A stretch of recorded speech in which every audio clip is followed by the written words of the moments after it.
Wow, hey, what's up? Hey, can you hear me okay? Yeah. Also, I'm live. Don't say anything crazy, okay? Okay, try not to. Real quick, do you want to introduce yourself for my audience? Yeah, absolutely. My name's Matt Dearden. I teach history, con law, yeah, as an adjunct, but then my main day job is I run my own law firm, do business law and that type of stuff. So, have been a fan of your stuff for a while, Destiny, and I probably don't agree with you on everything, but love to have this conversation. Yeah, all right. Well, did you have a particular spot that you wanted to? Oh, wait, real quick. Did you say who you were on TikTok? That's where you post the majority of your content, right? Yeah, I'm Matt Dearden, 49. I have some fake accounts out there, as I'm sure you're familiar with, but yeah, that's the main one. Okay. What did you have a So, yeah. particular thing in mind you wanted to chat about, or? Yeah, I did. So I've watched a lot of your stuff over the years, and I recently watched your interview with Alex O'Connor, and I thought it was really good from a few months ago. And you brought up something on there that really resonated with me, and I wanted you to expand upon it a little bit. What you had said specifically was about how the right, particularly the right in 2024-25, doesn't have a lot of standard bearers ideologically, and because they don't have that, they're not able to discuss policy. And you've said that essentially all of the arguments with the right now occur kind of at the culture war level. And there's just back and forth, mudslinging back and forth. And so you have to engage at that level in order to even get down to any of the actual policy stuff. And most of the front runners right now, the Tim Pools, pretty much the entire cast of the Daily Wire, Candace Owens, many others, Mhm. they can't engage any deeper than the mudslinging. And I think that's true. And I lean conservative. I do not consider myself MAGA whatsoever, but I think that's an accurate picture right now of much of the right. And it's a picture of some of the left too. Don't get me wrong. For sure, there's people out there. But can you expand on that a little bit? Because I think it's just an interesting starting point. I mean, I feel like one thing that the right has been able to do, I would say they stumbled into it more than anything else with Trump, is I feel like right now politics is a lot about capturing attention and how much you can basically stay in front of somebody's eyes. Ironically enough, it's kind of how being a YouTuber or streamer works. The more that you post content, the more you're spending time live, the more people see you and you're relevant and people just keep watching you. I think that Trump is really good at doing that just because he's so attention hungry. So he's tweeting all the time, he's truthing all the time, he's doing interviews, he's constantly making statements and getting up to stuff. And I think that when you have a lot of attention, now when you have that attention, when you're putting issues in front of people, if you talk to an ordinary worker about the amount of aid that we should send to Ukraine or what good fiscal policy is or whatever, like nobody thinks much or cares about that. Whereas if you start invoking like the trans athlete stuff or whatever culture wars issues, or if you speak about trade wars in a more narrative format, like these countries are robbing us, it just like drives people's, I guess, excitement up for politics and it gets you on their side more. So and it used to be that people would kind of do that, but at least on the back end of things, there'd be policy debate going on. But now it feels like the culture war stuff has literally taken over the back end, as we've seen today with these unbelievable tariffs that I guess have actually gone through now.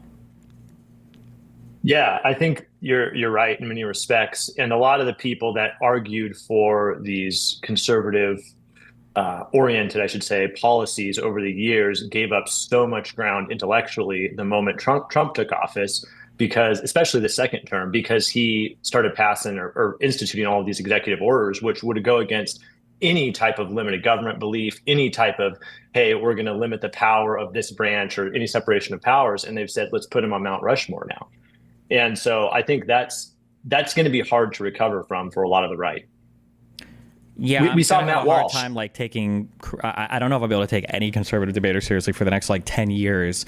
Just seeing how insane this presidency has been in the first month, and then I don't know what you're going to bring up with Walsh, but for Walsh and Shapiro, I remember in 2016 reading just the most condemnatory articles from them about how they would never vote for somebody like Donald Trump, and how he was just Yeah. he goes against everything a Christian should believe in, and his rhetoric is insane. And to see the Republican point of view change based on how likely it is that Trump is going to be in office again is so sad to me. Like. What do you think a conservative is? Like, what would be your definition of conservatism as an ideology? Not maybe as it exists in 2025, but what it is traditionally. What it is traditionally, man, I'm sure that's evolved over time a lot. I guess when I grow up, my really macro view of liberals versus conservatives is basically just who has the responsibility to take care of the people around them. It feels like liberals have this belief that the government has the ability to take resources from and distribute them in the most efficient way possible to a large group of people, some that might be left behind otherwise. And conservatives feel more that people in their own communities have a better ability to distribute help in a variety of ways to the people around them, because these are people you care about personally. You distribute your own money better. You don't need some algorithm or bureaucracy to do it for you. That's like a very macro level difference, I think, in the approach between both. But who do you think gives government that power? Like, who gives government the ability to choose what to do with its resources, or what rights to prioritize or even take or remove? Well, I mean, I guess it depends on how philosophical you want to be with that question. I mean, we could say on one level, the Constitution gives that ability. We could say on another level, the Constitution authorizes Congress to create laws that would give them that ability. We could say on another level, it all comes from the people ultimately, because we could always coup the government. I don't know, I guess what exactly you're asking. Well, a lot of people would say that rights themselves come from God, and for example, the Declaration of Independence alludes to that. I would imagine that's probably not your perspective. I don't think it's relevant whether you think your rights come from God or not. I mean, the government is there to create it to protect whatever rights we have. But regardless of if you think they come from God or not, I don't know if that would influence too much what you think government's role should be. Right. And I think even when someone like Thomas Jefferson said that in the Declaration, he's not making any type of truth claim. He's using it as a rhetorical document to advance his position, which they should be able to release themselves from Britain. But my point is, I think that what conservatism is based in is probably this idea that there should be a limited government with power in certain spheres. And once that power expands over those certain spheres, there should be consequences from the people that put the people in power, initially. And so I think that would, I don't know, I think that would align for the most part with a lot of what the founders believed, right? So these founders such as, Madison, Hamilton, or John Jay, who wrote the Federalist Papers, they were like, we need a powerful government, but it needs to operate within certain limits, within checks and balances, separation of powers, pulling on these ideas of Locke and others, and saying if the government goes beyond that, though, the people have a right to overthrow the government or adjust the government in such a way that it is actually in place to protect those rights. And I think that that's actually being turned on its head with Trump, because the idea now is that now that we are in power and we have kind of this nationalist populist movement with Trump right now, the government can do whatever it needs to do to accomplish what Trump believes are legitimate ends. And you see huge swaths of the population just agreeing with that, who formerly would have held to these more conservative limited government mandates that have been around for, I would argue, decades. I mean, don't you think it's been tossed on its head a little bit? A little bit, maybe. I think the issue is that what's happened is I feel like we don't really have any defenders of democracy, defenders of like liberal democracy, liberal not in like the liberal conservative sense, but just in the idea of our system. Our system hasn't had any defenders, it feels like, for quite a while, at least in my lifetime, at least like maybe a decade and a half, because the left is always demonizing, capitalists and the government lobbyists and everything else. And now, after the death of the neocon, now the right has been attacking the government as just being this huge scam bureaucracy deep state. And when you don't really have anybody in society that's defending the order, the actual like liberal order, then you end up in this world where everything is permissible as long as it's advancing your side's interests. So you might have somebody who says like, oh, I don't believe in this particular thing, but what they really mean to say is, I don't believe in this thing when it's used against me, but I do believe in it when it's used against the other side. Yeah, I think that's exactly right. So who's out there right now on either the left or the right that you admire and is actually advancing these concepts ideologically and not just from a tit for tat type of thing at the surface level? I don't know right now. I'm not sure. Like anybody? I literally just tweeted like an hour ago or 2 hours ago that like the Democrats need to have a strong, vocal, like obvious person who is kind of serving as this counterposition to Donald Trump right now. And I feel like we don't have that strong voice right now. I feel like it doesn't exist at this moment in time. Who's been the best Democrat candidate for president in your lifetime? This is gonna be really unpopular, but For all the issues with his age, I thought that Biden did a phenomenal job in office. I think he tried really hard to do that spirit of the country to bring us together. There was a ton of joint legislation passed. He did his best to avoid demonizing or attacking the other side. Even in that speech that they try to rip that quote from with the red background, where he talks about MAGA Republicans, like he even says in the next line, he doesn't even think a majority of the Republicans are MAGA Republicans, and he's talking about the election deniers, like he specifies that. I think that Biden did a phenomenal job, given how crazy the hand he was dealt, I guess. But what about Obama? I was younger, and I'm very hesitant to rely on my memory now for anything before I started like studying stuff with more depth. I feel like Obama did a decent job. Like, I appreciate the ACA. McConnell made it obviously really hard for anything to happen once he lost his congressional power, once Obama lost his any majorities in Congress. But I don't know if I would say like Obama was a phenomenal president or did an amazing job, but yeah. Yeah. No, I think a lot of what you said makes sense for sure.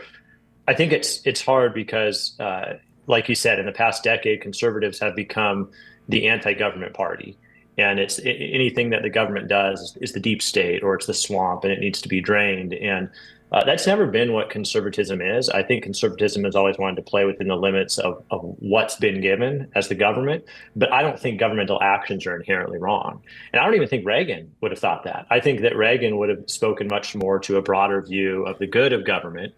And it's come to the point that in the last 10 years, I've seen a complete shift in the way that conservatives have viewed government. Sure. As a base negative. Yeah, and I think Trump even recently has now finally begun to tear into Reagan as well, where, what did he say? That he thought Reagan was dumb on tariffs or something? Or was it something different? He started to criticize Reagan's view on things, and it's like, okay, geez, but yeah.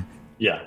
Yeah, and Reagan probably wasn't as good of president as a lot of conservatives remember him to be, but I think he did speak pretty effectively to kind of the conservative movement as a whole. And obviously he had to be more hawkish than a lot of conservatives probably would have liked, just with the ending of the Cold War. But he was, a pretty vanilla politician in many aspects, I think. And he accomplished some good things. He rode on the wave of some good economics. But at the end of the day, he's probably not a god. Sure, maybe. I don't know enough. I haven't studied any of it in depth, so I can only give like surface level takes on it, but sure. Yeah. So is there anything that you've liked about Trump's first 4 to 6 weeks in office? Probably not. No. Anything? I think it's been beyond disastrous so far. I don't think anybody would have guessed it would have been quite as chaotic as it's been so far. There might be any of his appointments, like his appointments, or I mean, like the only one that was like barely normalish would have been Rubio, but Rubio is totally sold out now to Trump's view on everything as well. So I don't know. What are some things that you think I should be in favor of or should be happy with? I mean, he's definitely taken a hammer to a lot of stuff with his executive orders. So I don't love that, even if I can appreciate some of the end goals. Oh, wait, I can give two. Getting rid of the penny, I guess, is good. That seemed like a waste of money. Yeah. And maybe the paper straw thing. I don't know. I feel like it's kind of silly for an executive order on that, but I don't like paper straws. But there you go. There's two, I guess. Yeah. Yeah. How do you feel about the tariff stuff going on with the 25% on Mexico, Canada today?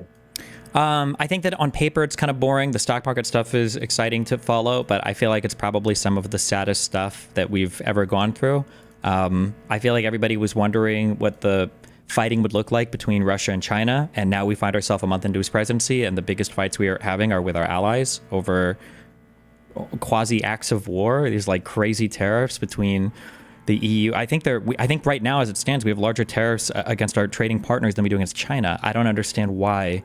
Nothing about the biggest issue that I've had with Trump is I don't have like a theory of mind for him to understand like what his coherent vision is of America and the world. Like, let's say that we hate. I don't think he doesn't have one. Yeah, unfortunately, I really don't. I don't think he has one. Like, if you were going to start fighting with China and fighting with Europe and fighting with Russia and everybody else, okay, fine. But then why would you make such an enemy out of Canada and Mexico? These are going to be your new most important friends if we're going to, fight the rest of the world, you would think. But yeah. No, I agree. I was under the impression for a while that he was just solely trying to use those numbers as leverage. And I'm hopeful there'll still be a very short-term tariffs to kind of try to bring them to the table to rediscuss the Mexico, U.S., Canada agreement or something like that.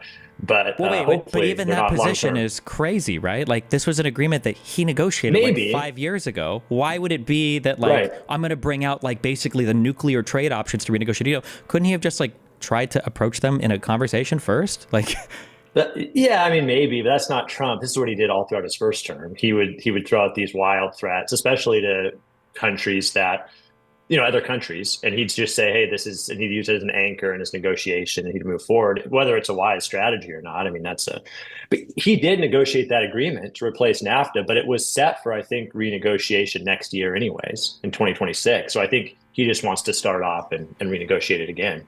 yeah, I guess, but I A don't year approve. early. I don't know where this. I don't know if it's because it's just been normalized, but this like crazy. I call this like the retard defense, where Trump can basically do whatever, Yeah. and it's justified as some basis of negotiation. Like I feel like Trump could say, we've got a lot of extra nukes that we need to unload. Maybe they'll go to Mexico City, maybe they'll go to Toronto and Vancouver. But I'm only saying this as a negotiating tactic. And Republicans will be like, well, I mean, he's not actually going to do it. And it does bring them to the table.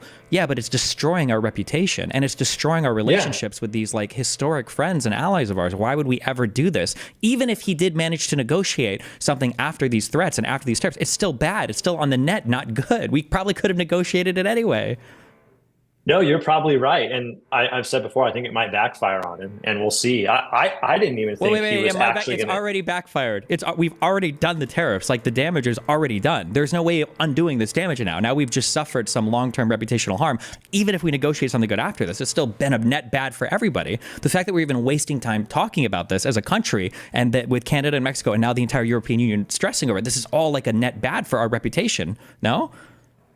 No, I think you're probably right overall. I think it is a net bad for the country. But do you think though that he has a future plan related to this, or is he just all making it up as he goes?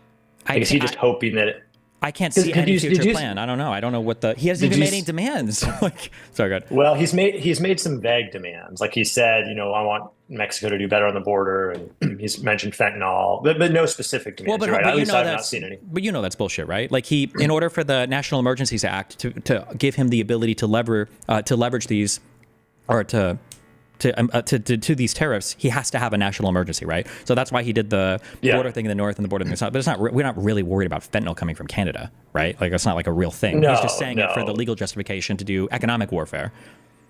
Right. You're probably right, but at the end of the day, you have to hope. Hold on, I don't understand this. Wait. No. I'm probably right. I'm definitely right. Do you think that we're so concerned with fentanyl from Canada that we're ready to nuke our relationship with them? Okay. So I'm definitely right. There's no way there's a coherent thought there outside of economic warfare. But my point is, do you think there's a second act? Do you think? And I don't know this. I don't know. I truly don't. And I think it's a mistake. It obviously hurts both countries. But do you think there's a second act to this, or do you think it's just indefinite 25% tariffs on our two neighbors? I think that at some point, if the markets continue to slide, if prices go up, and if he starts to become politically unviable, and it has to be him, not other Republicans, because Trump doesn't care if other people lose elections. But if Trump becomes politically unviable, if the stock market slides and he's getting bad coverage, he's seeing too many mean tweets at him, then I think he'll go back to it. And I think what will happen is he'll renegotiate something that basically looks exactly like it was before, like he did last time, and he'll call it a win, and we'll go back to the status quo, except now with our reputation harmed. Do you think reputation on the world stage is important? Yeah, for sure. In what sense? I'm not disagreeing. I'm just asking in what, like, how important should it be for a president to have a good reputation on the world stage? I feel like it's essential because I feel like it's what gives you the ability to leverage. You're leveraging your reputation as a form of soft power instead of doing like actual. It would still be soft power or hard power things like doing tariffs or doing, actual like kinetic strikes on people. Like I feel like reputation is good because then we can avoid stuff like this. If you have a good reputation with leaders, you can sit down, you can have negotiations without having to do crazy tariffs or attack people first, basically economically. Do you think Trump's reputation is as bad internationally as people say? Well, maybe not with North Korea, not with Putin, not with Orban, but I think with Europe, I think that it's possible we've already done irreparable harm after that Vance speech. And with Canada and Mexico, I think our reputation is severely harmed. Yes, I think our reputation right now is probably incredibly bad. Why do you not? Yeah, but I think it wasn't always the best with Biden either. So I think that I think he was seen as a little bit of a weak leader. I don't have necessarily any hard data to show that, but just by perception alone, even in his own country, I feel like there was that going on a little bit internationally, don't you think? In what sense? Just even the age thing. I think that was a big Oh, deal. no, but I mean, like, what would I look to? Because Biden was able to cobble together, even with incredibly tepid support at home, a pretty good international coalition to do military aid and humanitarian aid to Ukraine. Like, he did that, the releasing of the intelligence and everything to call that invasion coming ahead of time. He was able to restrain Bibi at least twice in very important ways, I think. And Bibi waited, whether it was towards the end of the war, it was letting all those people leave Rafah. It was like 1 million people. And then I think a month into the war, he was able to get a week ceasefire for humanitarian aid to come in. Those were really key big things. I don't see the. Yeah, I know there's like all the age jokes in the U.S., but like I don't know where I'm seeing like the rest of the world hated Biden or didn't respect Biden or anything. Like, I don't know if anybody was thinking those things, or if they were, I don't see how it came out in any measurable way. Yeah, I don't think hated is the right word, but I do think so. The Ukraine Russia stuff, I think, is a little bit overstated. The international community needs the United States to impose any type of sanctions on a country like Russia because of the U.S. dollar. So the fact that Biden was somehow central in banding together all of these countries to go and put sanctions on Russia or something, I mean, they needed the United States in order to even effectively do it. So Yeah. I don't know that that was. Does that make sense? I don't know if that was him. Well, but it could have been if it was Trump. That. I don't know if we would have done it. You don't think the U.S. would have put sanctions on Russia? No, I don't. I have no confidence in that. No. Given the rest of Trump's like foreign policy, I don't know why I would even begin to think that. He abandoned the allies with the Kurdish people. He didn't do anything when Saudi Arabia was attacked by Iran for the first time. He didn't do anything to. He didn't do anything against Ukraine, Russia when he was in office, and Crimea had been occupied, and that Russia was sending more troops into the Donbass. Like, I don't see anything with Trump standing strong with foreign allies ever, unless I missed something foreign policy wise that. Yeah, you might be right. And so I think there was an escalation, though, and that escalation is what was the impetus for a lot of these new sanctions against Russia, though, during Biden's term. Sure, that makes sense. It started. Itself, yeah. Mm-hmm. Yeah, it started back but your point still stands. Yeah, I think that there's certainly questions on the world stage about whether Trump is a good, I don't know, representative, I guess, of the United States abroad. I think well, I don't think questions there. I'm not aware of there's questions there. I think people overwhelmingly are saying no, right? Like Europe is talking about abandoning a U.S.-led world order now after that Vance speech, and now for supporting Ukraine. But what does that mean? Though? It means that like a U.S.-led world order, because the dollar's not going anywhere, and that the economics of it all is kind of what governs the world order. The economics follows the military supremacy, though, right? Well, yeah, in a way, but it's kind of a chicken or the egg thing. The military supremacy can only come with the power of I think, with the power of of the currency, and in which case the dollar is far and away. I just don't think you can separate it out. Well, no, I mean they talk about it a lot in the Federalist Papers. Having a strong enough navy, military to ensure free trade, to ensure trade routes through waterways is incredibly important. Imagine the United States is the global reserve currency, and we have the dollar and blah blah blah, but we have no navy, we have no military, and the Houthis go back to bombing ships that are trying to go up through the Suez Canal. Well, what do? You know, like, are you just do you hope that Britain stops it, or France, or maybe China or India does? Like, the United States having a strong economy obviously helps do, dollar-denominated trades, if you're talking the petrodollar, or just having the U.S. as being the world reserve currency. But if we didn't have the military to ensure that those dollars could reach every single market on the planet, it's hard to say if it would still enjoy that status. I agree that it's not like, Trump pulls back from the whole world stage and the U.S. drops its reserve currency status in 5 years. Probably not. But it definitely becomes more questionable. And I think the military part is an important part of that. But do you think that there's any threat to the U.S. military at this point? Yes, like in other words, Donald Trump. Well, maybe you're right. But like what I'm saying is, if the EU says, hey, we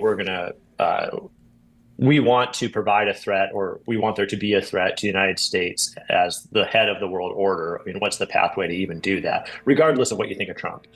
Well, it would be questions about, like, what does it look like when Europe has to deal with Russian security threats, right? Right now, they look to the United States to lead those conversations, and it has to do a lot with, how do we feel about sanctioning people or cutting off trade or energy, whatever. Maybe there's a world where Europe starts to make decisions where they say, okay, well, not only are we sanctioning Russia, since the U.S. is going to join us, we're sanctioning the United States as well. Now the U.S. suffers economically.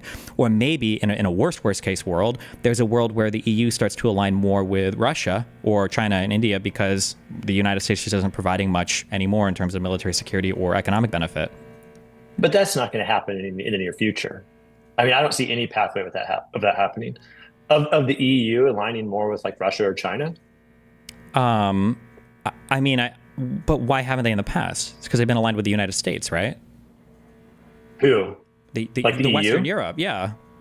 But like just look at the conflicts of like that even NATO has caused in Eastern Europe. There's no pathway for the EU to all of a sudden say, oh, I know that there's 30 years of conflict between what we've wanted and how far east we've wanted to expand NATO, and then what Russia's wanted, and now we're just going to push all that under the rug and align. It just doesn't seem probable. I mean, it doesn't seem probable, I agree, but that's because it was never probable before that the United States would just unilaterally withdraw from the entire world stage. I don't think anybody ever considered that happening because it's stupid for a billion different reasons, right? But I mean, Yeah, I NATO doesn't agree. I exist agree. really absent the United States of America, right? I guess you have a nuclear umbrella still with like the United Kingdom and France. But I mean, like absent the United States, NATO looks significantly different, right? Oh, well, yeah, it's definitely not the same thing. And I disagree with, I don't think we should be withdrawing I don't think we should withdraw from the World Health Organization. I don't think we should withdraw from NATO. I think all of these are important. I'm for globalization. I think it's essential in the world that we live in today. But what is Wouldn't you say? Yeah, I mean, I would say so. Yeah, I don't think it's beyond the scope of imagination to see the EU, become closer to India or China. Maybe not Russia, but at least India or China more so than the United States. If the U.S. decides that they want to abandon every single thing that we do internationally. Yeah, no, I mean, it's possible. I don't think it's imminent, but it's certainly possible. But I think people are probably overstating the damage that withdrawing from some of these international organizations will do in the short term. So I think like Trump has 4 years, and I think there could be a lot of damage in those 4 years, but I think that it's going to swing back. And I don't think there's any world that exists in the next 4 years that would preclude the opportunity of the United States to step back on its pedestal, if you want to put it that way, after Trump's term. Maybe, but I guess that's what I'm trying to say. but I don't think people want to deal with a country that is suffering, domestic schizophrenia, right? Like to go from Obama to Trump was a swing, and then from Trump to Biden was a swing, and then from Biden to Trump was a huge swing, and then from Trump to what is it, another Democrat? Like I don't think anybody's going to want to do anything with the United States. I know it's the separation hurts, which is why people have been putting it off for so long. But if they start to separate, and if they do start to build closer relations with India, with China, then you look at the United States and it's like, okay, that's cool that you guys have a new president, but let's see where you guys are at like 4 years from now, because why the fuck would you trust any of these things that's coming from the United States? Yeah, but I think you have all those same questions for those other players. Like, why would you trust anything coming from China, who's struggling with their own economy right now? There's going to be China just might be as struggling, but much but they don't have the same like we're friends with these guys and now we totally changed our mind. China, the CCP enjoys relative stability politically when it comes to their relationships with other countries, right? I don't think China is fractured politically at all like that.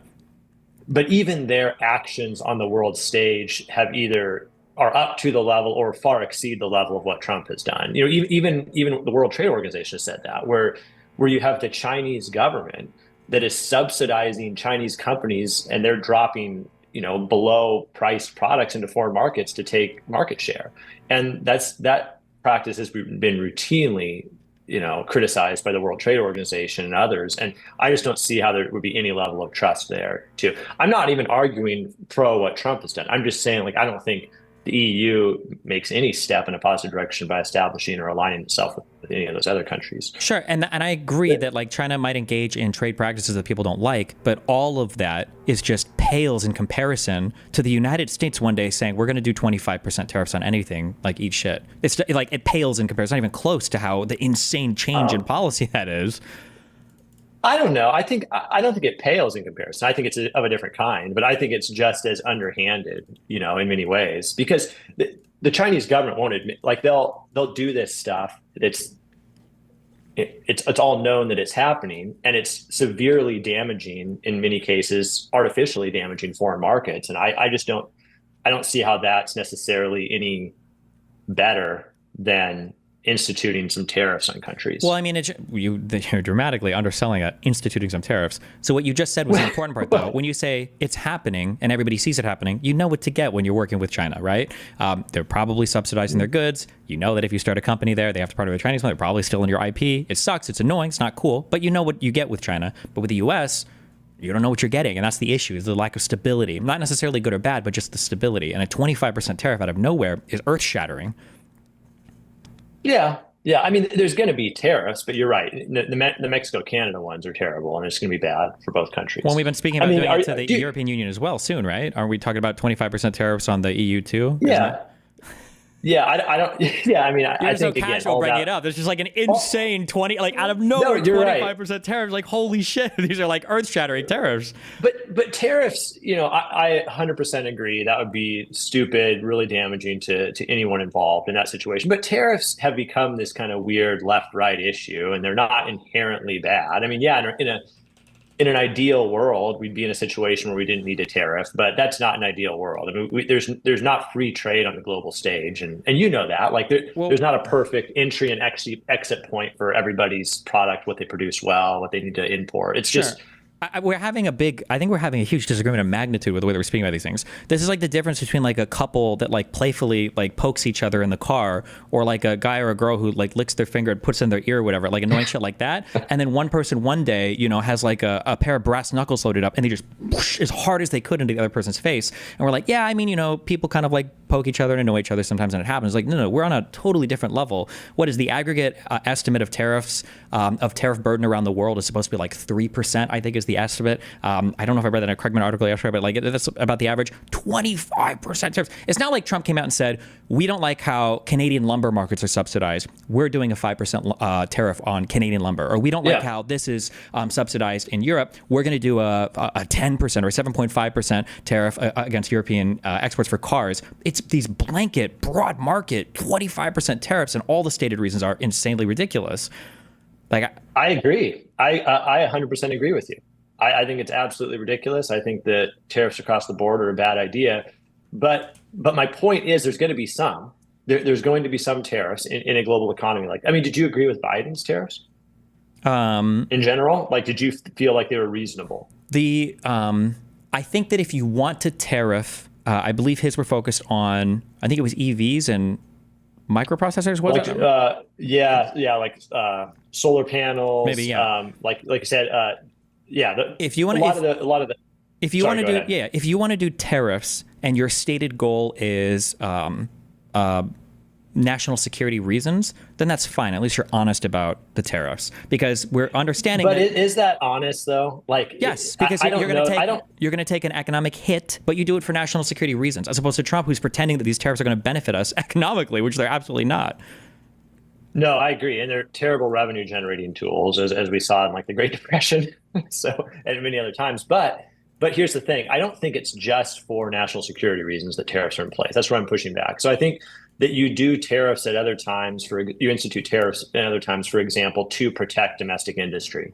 I think that's well accepted, and you might do it for a short time to protect domestic industry. You probably can't do it across all industries. Oh, you definitely can't do it across all industries. But like the EV tariffs, you think that's security related? Like If he national gave that security reason, related? but it's also possible. Like, I'm a hardcore capitalist and free markets guy, so I mean, there are probably tariffs that Biden did that I wouldn't agree with, but I'm just not. Yeah. And I'm not trying to say but you agree with. sure, but I would say that a tariff targeted towards China on one market is still galaxies apart, multiverses apart from a 25% blanket tariff across our closest trading partners that we share our largest markets with. Yeah, it is. You're right. I mean, I agree with you. I'm trying to come up with some reason. Hopefully, there's a second act. I don't know, but I agree. I don't think I think it is different in kind for sure. What do you think Trump's goal Di- is with the tariffs? Well, if you would have asked me a month ago, I would have said I think he's totally just throwing that number out there for better or for worse. By the way, I'm not saying it's a good thing. In hopes that he'll get. Maybe there were some backdoor conversations, some phone conversations that he was trying to get Canada or Mexico to do something. Well, we see that. I mean, would like be, both leaders have said, or at least Trudeau has said, they haven't spoke. So there are no unless he's lying about that. So it yeah. doesn't seem like there are any backdoor Well, yeah. I conversations mean, yet. but I'm saying that would be the most sympathetic kind of view of what those public demands were, if that makes sense, or the public threats were of the 25% tariffs. But as it's played out, yeah, I think it's a disaster that they went into effect today. And you can just hope that it's a short-term thing until Trump is satisfied or gets what he wants, or maybe it is a redo of that agreement. Do you agree that it's not good to negotiate with our partners by basically being bullies? Or I wouldn't go that far. I think that there's going to be some bullying on the world stage, even with partners. I think that Wait, there's a magnitude probably question here. You say some bullying. This is a historic level, insanely high, broad yeah. market tariff. This is not just this is like taking the sledgehammer to our economies. Why would this ever be a good way to deal with your closest friends?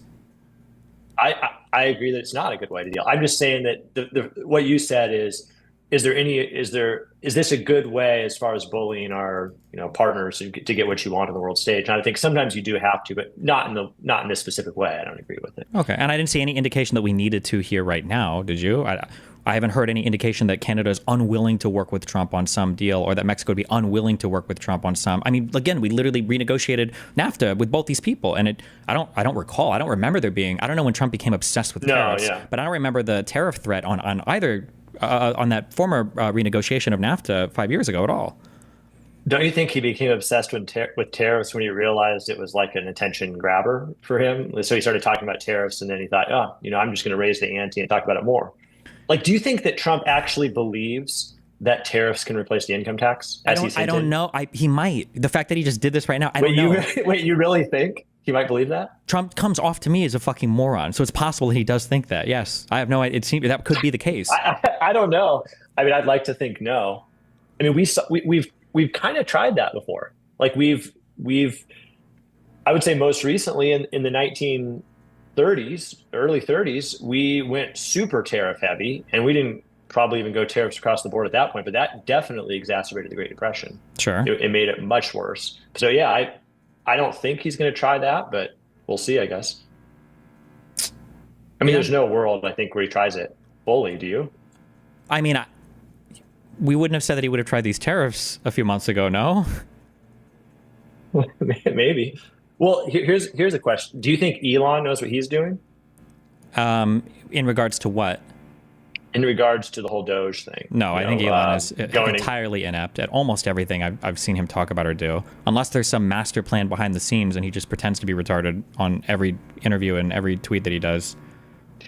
I actually kind of do agree with you in the sense of he doesn't ever sound very smart when he's talking. He kind of bumbles through. Like for example, if he was on one of your streams or something, I think that would be a really weird dynamic, I guess. Sure. But my hope is that even if it's not exactly being done in a way that everyone agrees to, I do think that he's probably trying to make some good changes. I mean, wouldn't you agree that the bureaucracy's become a little bit too big in the executive branch? I don't know. Has it? What does it mean when it's too big? Well, I think it's pretty obvious. So, like, for example, the executive branch has over 2 million people in it now. So if a country of 330 million people, how big should it be? What's the ideal number for the federal government? Is it larger or smaller than other democracy federal governments? Well, you have 2 million people who are unelected, who've been appointed to these positions by various people over time, right? Should we be electing every single federal employee? Is that like the... No, of course not. But my point is that these executive branches, they're making laws that you and I have to follow. Well, they don't make laws. They make rules based on laws passed by Congress, right? Well, yeah, but in effect, they're making laws. So anything they do is published in the Code of Federal Regulations, right? And so these are allegedly within the power that's given to them by certain legislation, but in reality, they're dictating things that are impacting the day-to-day lives of Americans, probably much more than legislation is in many ways. Well, and so but they have to by virtue of what they do, right? Like, how could you? Yeah, of course. Okay, so we have to do that. And also, we would say now that they're not making their own rules; they're literally making rules in the only possible way you could ever make a rule from the Congress. There's only one way to do it now. It's not even up to their interpretation anymore, right?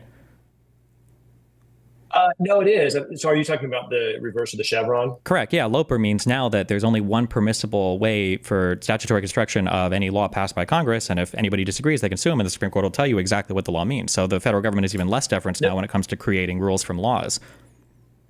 No, I think you're misinterpreting that ruling a little bit. So you're right that Chevron deference was overturned, but it doesn't mean that there's only one possible way. So there's still going to be deference given to all of these different agencies, all of these different departments. Absolutely not. That was the whole point, was that statutory construction is existing solely in the domain of the judiciary, that there is absolutely no deference given, and there is only one permissible construction of a rule from a law.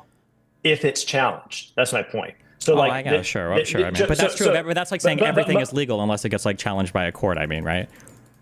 But practically that does make a big difference. So they have deference up to the point until it's challenged. So most rules within the CFR, Code of Federal Regulations, are still going to be deference of these agencies unless they are challenged. In which case, it's going to be 99% of them are Sure, still I going guess to be maybe, deference. yeah. So But I mean, so like, that's the only way the federal government can work, right? They have to make rules from laws in order to be able to do anything, right? Like, there's no other world where exactly. Yeah. Okay. But there's a difference between saying that and like that's obviously the way it's going to work, and then saying like the size is still an issue, because so we engage in deficit spending, right? Both administration, all parties engage in deficit spending, which is going to come, it's going to be an issue over time.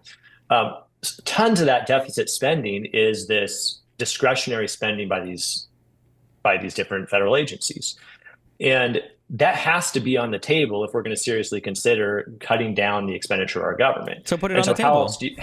How else do you do it?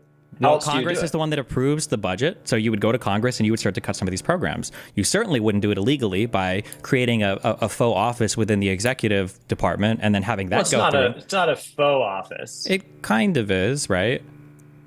So you don't think it was within Trump's power to create, because it wasn't really a new department. It was just a rebranding of the United States Digital Service. I super disagree, and that's definitely not true.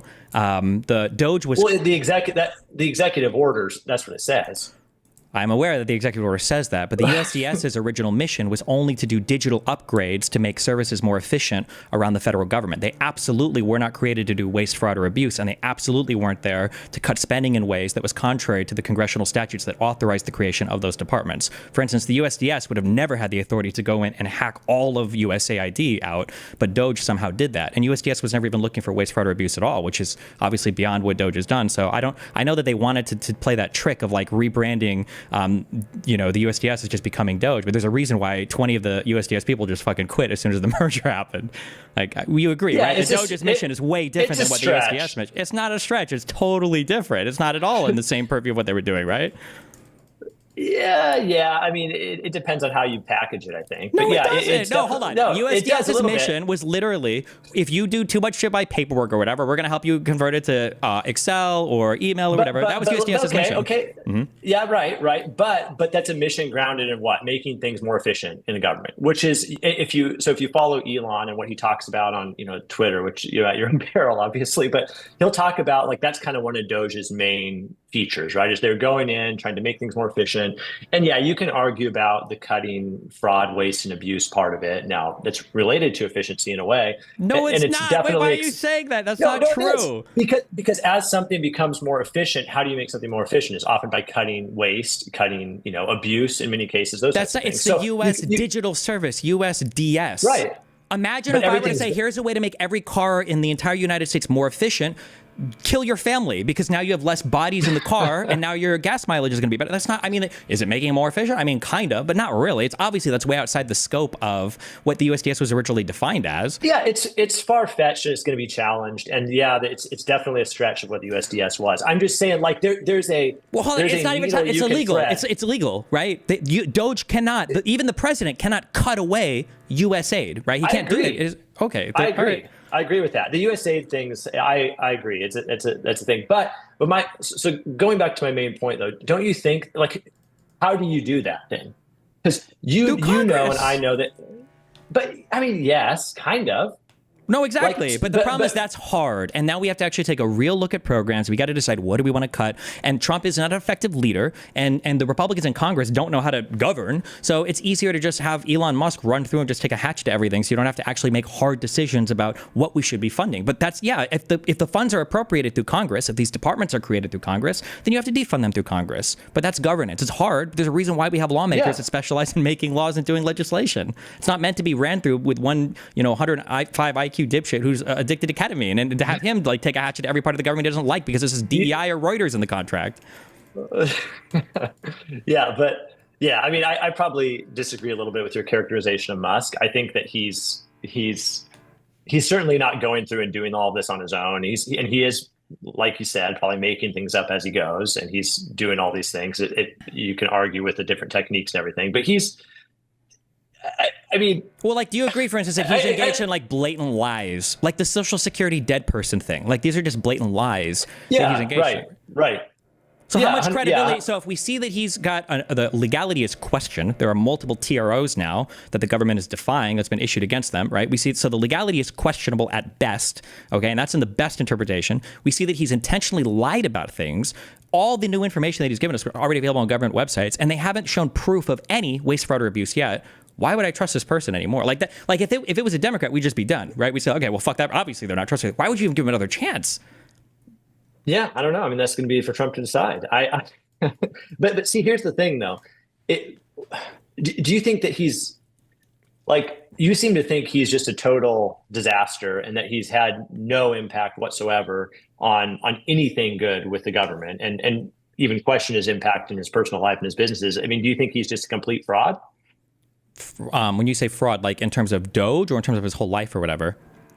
Just everything. It really his whole life. Like, because there's that whole line of reasoning where he started out with his dad's money and he just bought companies that other people had already built, and then he went through, and now this is just essentially his work in the government is just an extension of that. I mean, I like Tesla moved electronic cars forward a lot, or electric vehicles forward quite a bit. I feel. I think SpaceX has done really cool stuff with rockets and Starlink and everything else. Now, how much of that was because Elon is a genius versus he was just a really tough owner who was able to push his employees a lot? 105 IQ. Well, I mean, when I hear him talk now, and I've challenged anybody, I think I even tweeted this out earlier, show me anything of him speaking in the last 2 or 3 years that he doesn't just sound like a bubbling dipshit, because he sounds like an idiot now when he speaks about anything. He sounds like every incompetent middle manager, bureaucratic dipshit that anybody's ever had to deal with in an office environment ever, right? Who likes the guy who says, give me an email and send me 5 things you did this week? The fuck? This is like the most bureaucratic waste of time ever. And you keep talking about unelected officials. He's also unelected. Like what? Yeah. Yeah, but I think that's a stupid argument against Musk in his current position, though, because people say, oh, he's an unelected official, so is the entire executive branch. That's neither here nor there. No, I don't think it's the same, because the entire executive branch, when you look at all the cabinet members, they at least require confirmation by the Senate in order to get through. Elon Musk didn't require any confirmation by the Senate because he's not at a real department, right? Yeah, but the cabinet's the cabinet, right? So the cabinet, what is there, 15, 16 cabinet members now? Mm-hmm. And the rest of the executive branch is unelected, and most don't require confirmation by anybody. Sure, so but the rest of the executive branch doesn't have individual members that are running through and changing every single other department. But Elon Musk seems to be the strongest cabinet member, and he has no... he spoke more than any other cabinet member 20 times over in the cabinet member meeting, and Elon Musk isn't even a confirmed real member of the cabinet. The administrator that they named for DOGE was some lady, I don't even remember, Ceason or something, or Gleason. They named somebody who's not even Musk, so it's like, but... Yeah.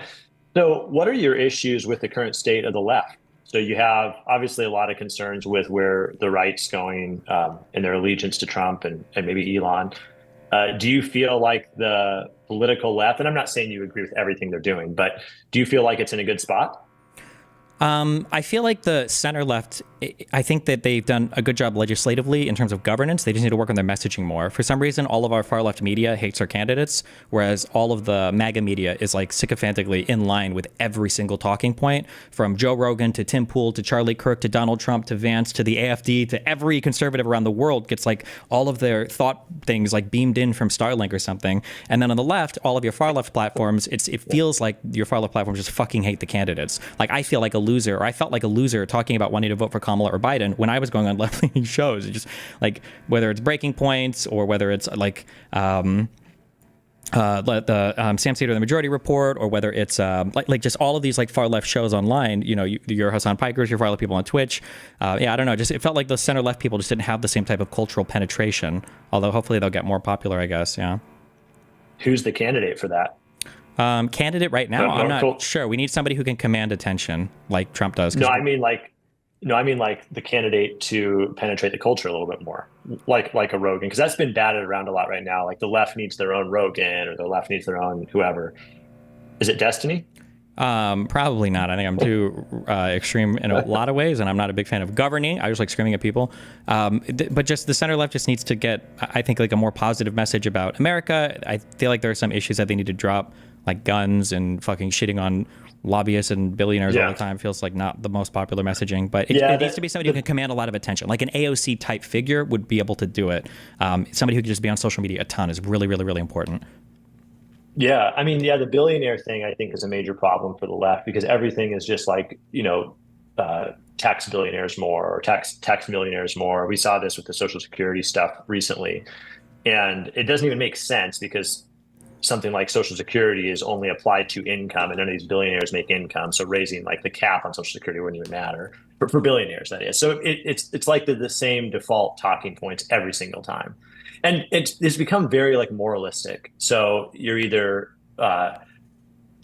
I don't know how to explain it, but it's almost like the left has taken like the right's moralistic stance and adapted it to their own two or three pet causes, and then that's where the conversation occurs on the left.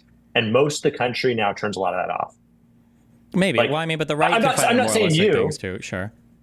Well, of course, and it's probably just the culture wars what we were talking about, the back and forth with the culture wars. But I think very little of the left's dialogue, like on TikTok, which is where I'm on a lot, goes anything beyond billionaires bad, supporting marginalized groups, and probably Trump bad. So like those three items dictate 95% of what's talked about.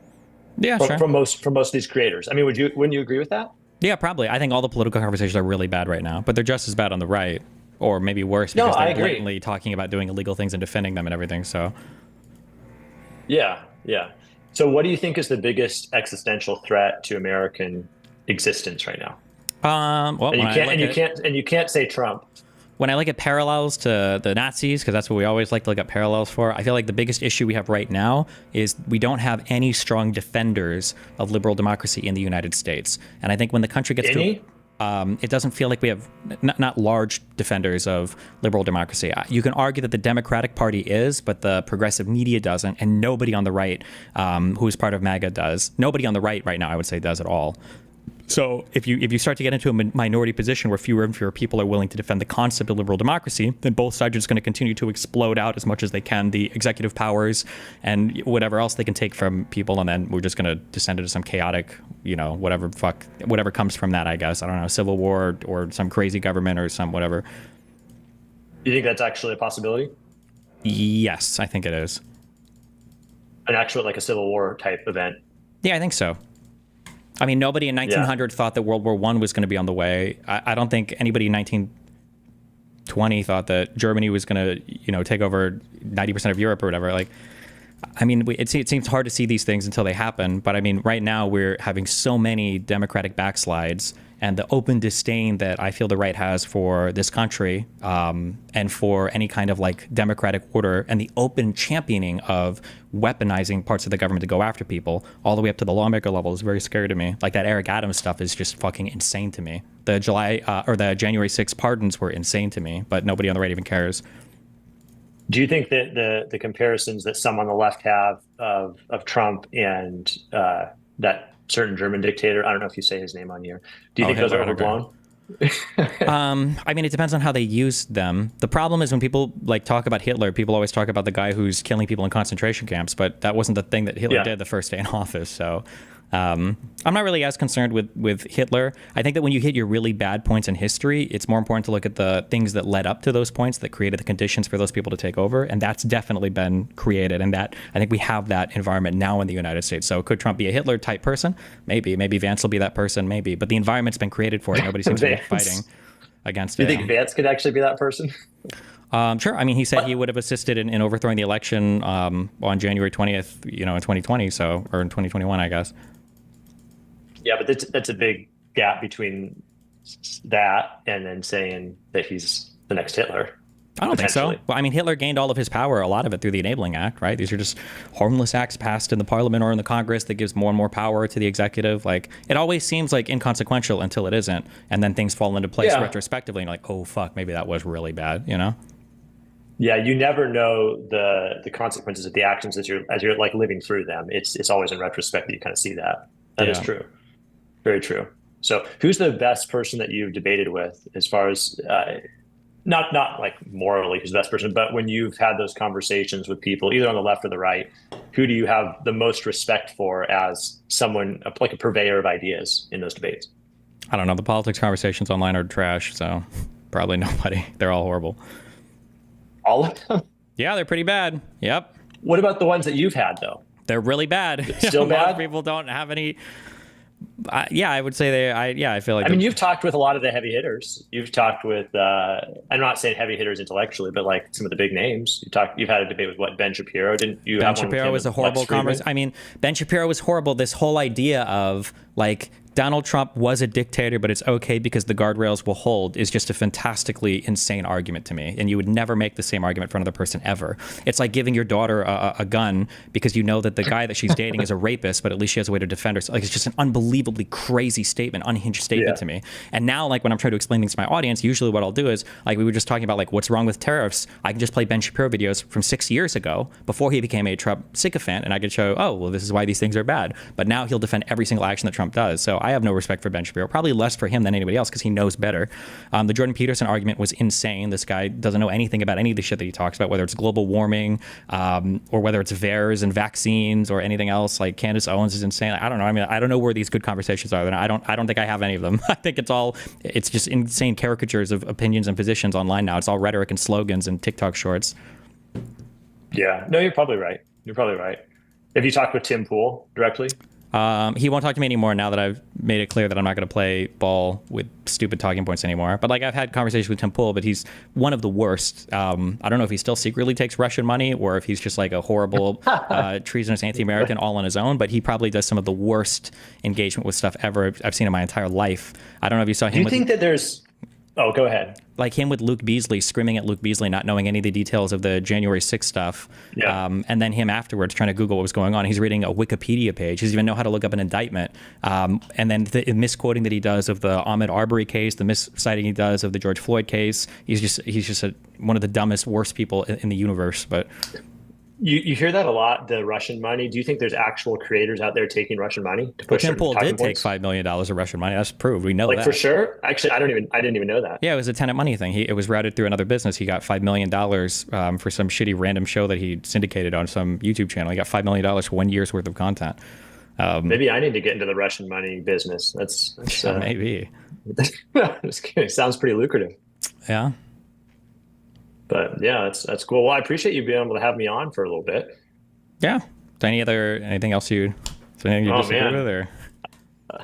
I mean, I think we agree on a good bit of stuff. Oh, wanted to hear your yeah. So I don't know where you said this, but you talked a little bit about in the past how people like Rush Limbaugh and people like Michael Savage were kind of interesting for the right because even if you disagreed with most of where they ended up, they had some pretty deep ideological anchor points, and you could have kind of a policy discussion with people like that. I thought that was an interesting point. Can you expand on that a little bit? Or just that, like, when you watched the media back in the day, these guys were like your thought leaders and they fleshed things out a lot more. Like, if I'm listening to Rush Limbaugh for 3 hours, it's not going to be for him to just repeat tweets, basically. But if I listen now to like Charlie Kirk or Tim Pool or people that go on Joe Rogan, I'm getting the exact same information that I would get from my mom or from a random MAGA conservative. Is your mom a random MAGA conservative?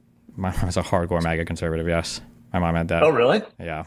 Do you have like good relationships with them still? They're okay, yeah. That's good. That's awesome. Yeah, no, I could see that. I've not listened a ton to either Rush or Michael Savage in the past, but I've listened enough to know and hear what they have to say. Michael Savage is still going, I think, right? Probably, yeah. He kind of descended into some crazy stuff, I think, over time. But I mean, every Republican is, I feel. I mean, listening even to Ron Paul, like, supporting all the crazy Trump shit is like, Jesus. Well, I used to be a big Ron Paul fan in like 2008 when I was my libertarian phase in college. So, yeah. Do you think? What did you think of? Oh, sorry. Go ahead. I was going to ask: is there anything that? Are you at a point now where you think that either not voting, like abstaining from voting, or voting for Kamala would have been better than voting for Trump? 6 weeks in. It's what? 6 weeks in, or whatever it's been. Yeah, it's March 4th, so whatever that is. I hated Kamala as a candidate. I really think that I don't think she was a good candidate at all. I don't think she articulated things well, and I don't think she would have been an effective leader for the country. I don't think she had shown anything in her political career that indicated that there should be any confidence in her. I think that the one thing that you had going, maybe not the one thing, but the biggest thing that you had going for Trump over Kamala, just head to head, and again, I'm just talking head to head here, was that you knew what 4 years of Trump kind of looked like.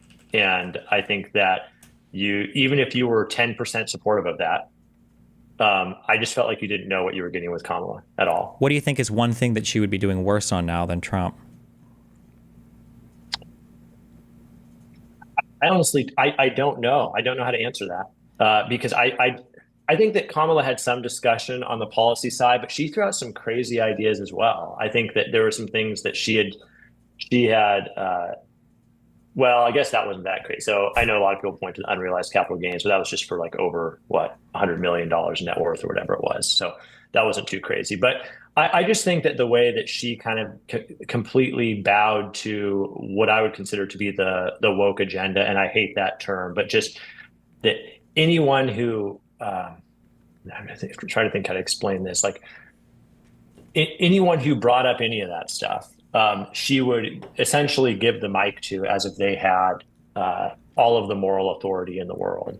And I think that was a dangerous place for the country to go. Sure, but from a policy perspective, like, what do you think is one thing that would have resulted from that? Well, that plays it, yeah, I was just gonna say that plays itself out in policy. I think you saw that. You see what's happened with like affirmative action programs over the years. You've seen and that's essentially, sure, but affirmative action, wasn't affirmative action ended by the Supreme Court under Biden? Yeah, right. So it was essentially ended under Biden, but like there's a lot of ways to get around that policy. But he didn't, right? Is easy. Well, I'm not saying Biden. I'm just saying like if that's supported from the White House, there's going to be kind of a wink, wink. Like a lot of colleges will do what they want here. All you have to do is not have a written policy for that. You can continue to do business as normal. See, like it's really hard to prove. I'm shocked that case at a Harvard or whatever it was, even ended up going all the way to the Supreme Court. I think that's difficult. I'm not shocked that an affirmative action case went to the Supreme Court. I'm shocked that all of that information came out as it did. Okay, this is where my brain is like broken, and I don't know if like where the reality is separated from. When I look at Trump, I can think of probably off the top of my head like 10 over the line things that I think are just absolutely insanely horrible that have happened in just like the past 6 weeks. But then when I try to think of like, okay, well, what would have happened under Kamala or Biden that would have been so horrible if it was another 4 years of them?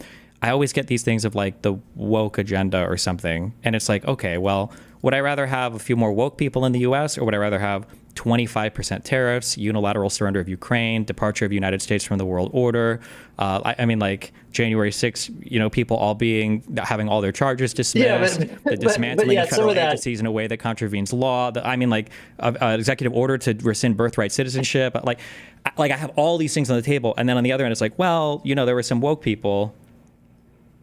And it's like, yeah, but do you think that? Yeah. Yeah. Okay. But like some of that was overstated. Like what you just said. What was overstated? Wait. What did I just say that was overstated?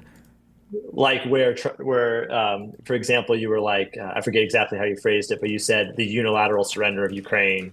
And that's certainly that is what he's trying to do, though, right?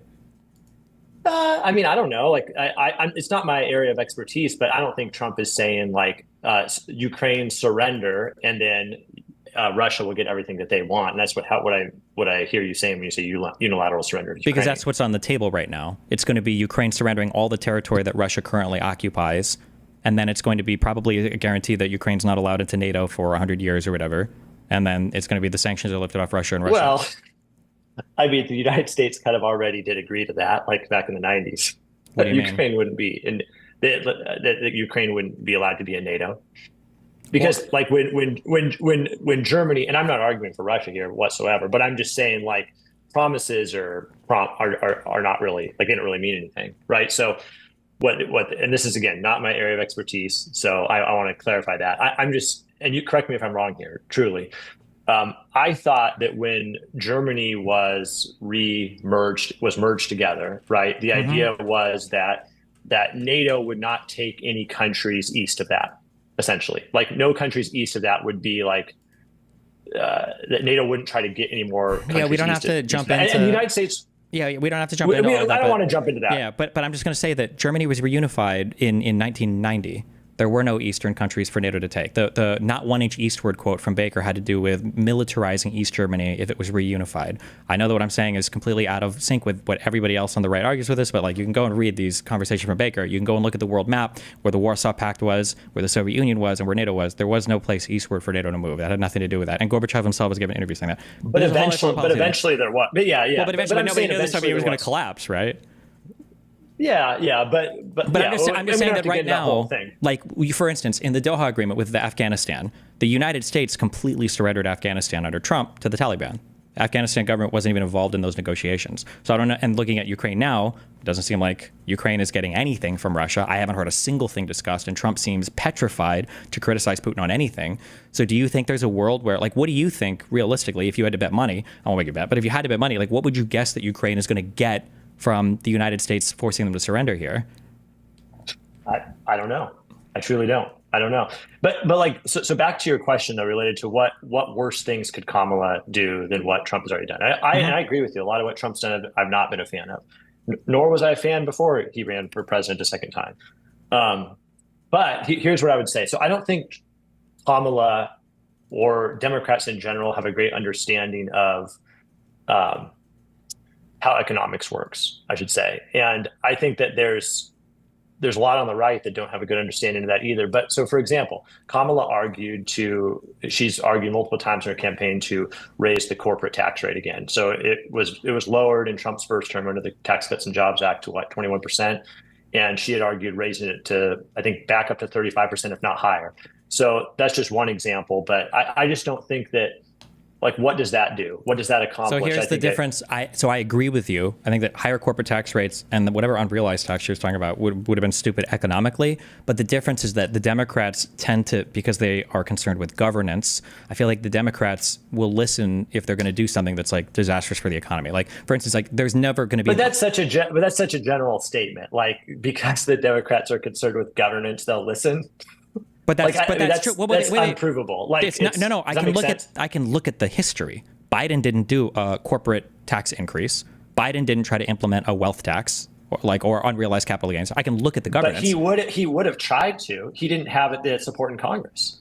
So he wouldn't have had the support in Congress after the election anyway. Then he wouldn't have done it. Whereas Trump will do everything he can unilaterally, like the tariffs that we're getting right now, which are more disastrous than a 35% corporation tax.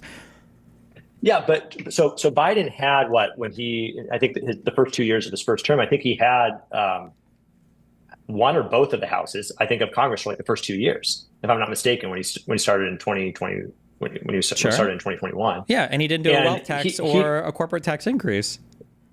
Yeah, but my point is, he argued that he was going to do this, and change the tax plan. He didn't even push his own tax plan. Because a lot of it probably would have been good economically, which is good because Democrats will listen. If they're like, "Ah, fuck, this will be a disaster," then they probably won't do it. Yeah, but my point is though, is that he said he was going to do one thing and then didn't do it. And so how is that any different from what others are doing? Because he's changing course based on what he feels is going to be best for the U.S. economy. And if I look at the economy under Biden and I compare the decisions he made to the economy under Trump, and especially now the second economy coming under Trump and the decisions that he's making and the motivation for doing so, like if Biden said one thing and then got into office and then we see that, like, okay, well, this probably wouldn't be a good idea.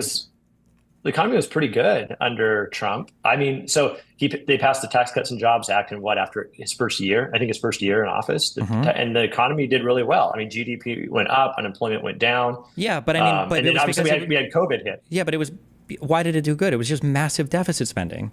There was a huge tax cut, and it wasn't paired with any spending cut from the government. So, of course, if you inject a fuck ton of money into the economy and you don't match that with any spending cuts, of course the economy is going to go up. But then when we cry about inflation 4 years later, now we want to blame Biden on COVID, even though like the PPP and everything was from Donald Trump. And Donald Trump ran his economy really hot even though he came into a good economy. Like, I agree. But if you agree, then how could you say there's a good reason? Like, shouldn't that have been the time if we were going to see fiscal responsibility? Shouldn't it have been Trump coming into government under Obama or after Obama? Shouldn't that have been the time?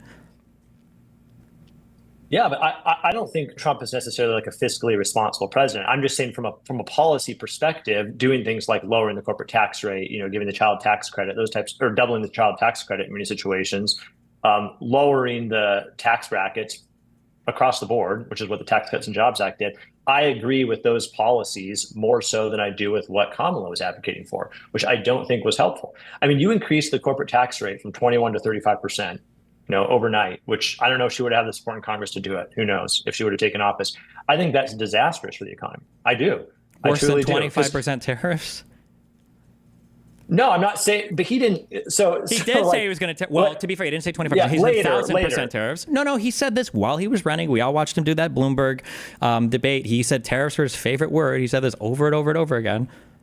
Yeah, but then it takes, and this is on probably anyone who voted for Trump. You have to decide, okay, is what they are saying during the campaign, is that going to be what is actually enacted? Because we all know that those don't align. I mean, we just talked about with Joe Biden. Yeah, but the difference is because Joe Biden governs, so he has to work with the consent of Congress. And so with Kamala Harris, she can't unilaterally raise the corporate tax rate because of some ideological commitment. But Donald Trump can unilaterally do tariffs if he uses these, emergencies as justifications for doing so. That's the difference. But we'll see. But that's a little bit disingenuous. Well, we're seeing it's already happened. We'll see. Right? I know, but we'll see if it's constitutional. I mean, how many things are held up right now in the D.C. circuit? How many things have been challenged? What do you mean constitutional? I didn't say it was illegal. I'm just saying that if you have an emergency now, Trump can do these things unilaterally, right? I think it is legal right now. The Congress would have to change the law. They've granted this authority to the president, and now he's exercising it. But I think I'm just saying that Trump has the ability to come through unilaterally. Like you have two people running for office. One says, if I'm elected, I'm going to find you with a pistol. I'm going to shoot you. And the other guy says, if I'm elected, I'm going to make sure that you're going to get charged with a crime. You're going to go to court, and I bet they're going to execute you, right? These two things are completely different, right? One person is pointing to a process. The other person is saying they're going to do it on their own. Kamala and Biden are working within the system to pass these, acts or whatever. And Trump is just doing whatever he can unilaterally as president. I think he's trying to push the envelope a lot on what he can do unilaterally. But you're speaking in too much absolutes here. So it's not like wait, hold on, real quick. No. When you say absolutes, I can justify every single thing I said with 400 examples. What do you mean by that?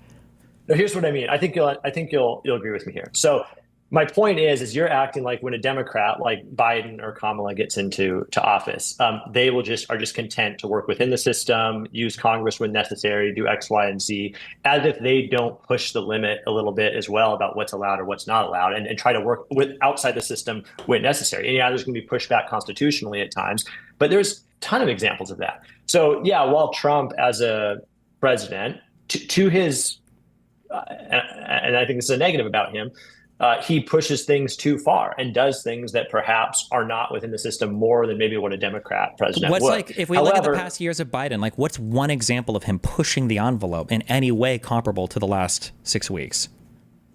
Well, so I'm going to go back. I'm trying to think of a good example with Biden. I can't think of one off the top of my head. But the first thing that comes to mind is the Affordable Care Act, right? So this is with Obama. So a massive piece of legislation, which I'm not even necessarily opposed to. Okay, hold on, wait. But even if you want to bring this up, because even if you want to bring this up as an example, the ACA at least was passed by Congress. So that's a totally different.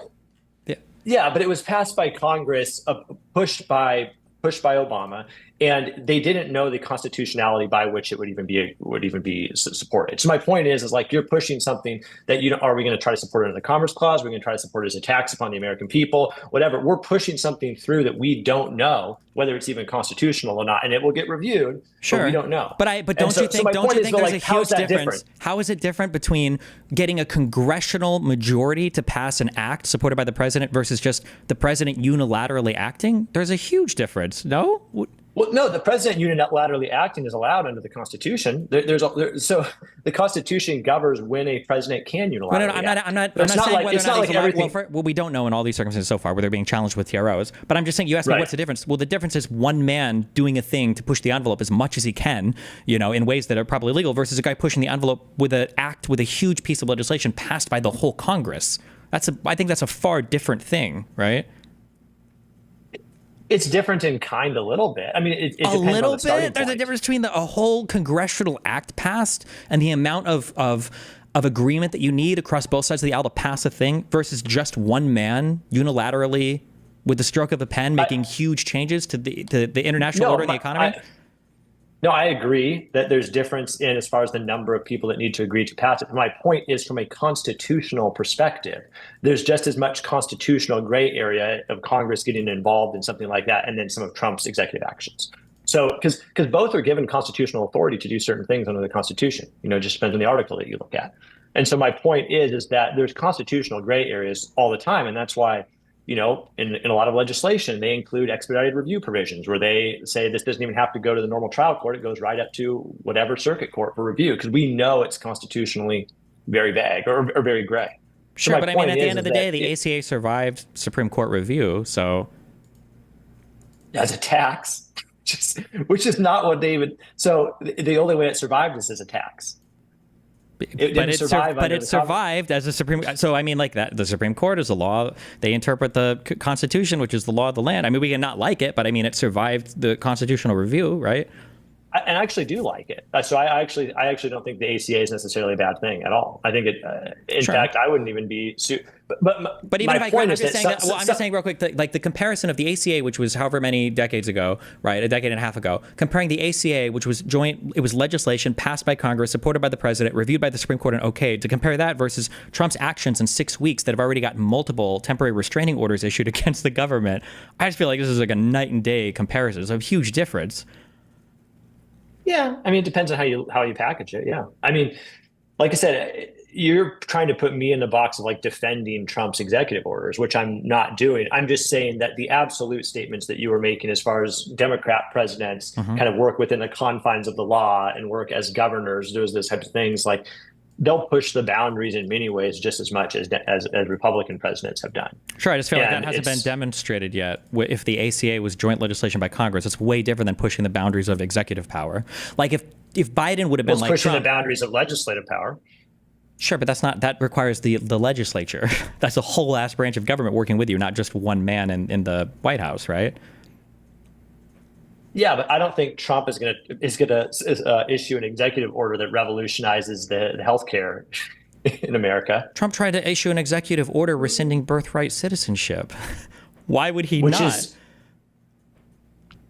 Yeah, but like again, that's I think that's very different than like, in other words, so birthright citizenship aside, which is obviously it's a cut and dried 14th Amendment issue. It's not going anywhere. I mean, the courts have already settled that issue. So that's not going to go anywhere, which shows that our system's working as it should. A president trying to do something that is outside of his constitutionally given authority to do, it's going to be shot down. There's no way that's going through. But transforming an entire sector of the economy, which is what the ACA did, is a pretty huge deal. And I don't think even in Trump's skewed worldview that he would try to do something like that through executive order. Like he knows that would have to go through the proper legislative channels. And so, maybe only I'm because not arguing that. I'm not arguing this the same thing. I'm just arguing that each party has been willing to play outside the lines and try to push things through in certain ways. And sometimes they're allowed constitutionally, sometimes they're not by the courts. And so, you have to let things fall where they may. I mean, that is the reality. Oh yeah, I mean, I agree. I don't see that both sides have been playing by the same rules here. I feel like especially under Trump, they've been pushing this way, way, way beyond in ways that I think, especially if you're a constitutional guy, should make you very worried or very afraid. I've posted many videos on I think the constitutional issues with a lot of what Trump's trying to do. Yeah, I'm very concerned about he's been using executive orders that far exceed the authority granted to him within the Constitution. Sure. I think I did a whole video on the birthright thing. I mean, the executive order of him literally saying that him and the attorney general are the law and the last interpreters of the law, like totally trying to usurp the judiciary. That's pretty wild.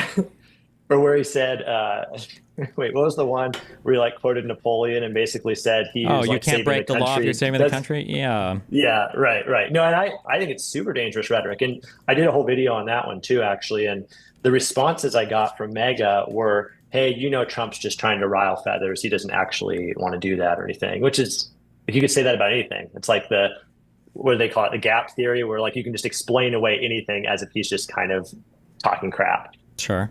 Okay, then I'm curious, I guess, like one final question I would have then. What could Trump do that would cross the line where you're like, okay, fuck, now this wasn't worth voting for him?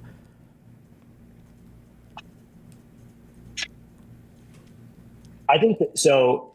A lot of my background is in kind of the business economics side of things. So uh, the tariff thing, the tariff conversation, I think if that gets any worse, and what I mean by worse is if these tariffs, for example, on Canada and Mexico become just indefinite, or we start putting tariffs on the EU or EU countries that seem just completely out of left field and not based, like you said, in any national security concerns or anything. And this keeps going. So in other words, it becomes more than just like a leverage, quote unquote, leverage tactic. And I know you argue with the leverage thing, and I do just too. and also just to be clear, because it's not just a leverage thing. It's already happened. We have these tariffs are here now. So how long would they have to stay before you're like, okay, well, fuck, this was just not good. I don't know about a number of days.